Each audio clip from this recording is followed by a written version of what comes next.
Guys, this is how I play ukulele. Yeah, I experiment this like 2 years already. When I will start on this, my dad get me in trouble. I always get in trouble if I don't put the chords.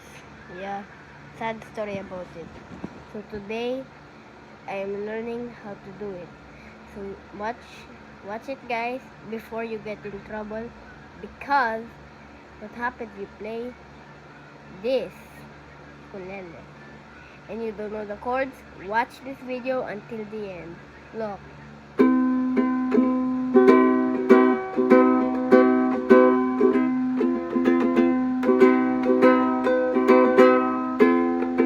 Do A minor, C, G, and F. Just start over like that. You can get gooder. So peace.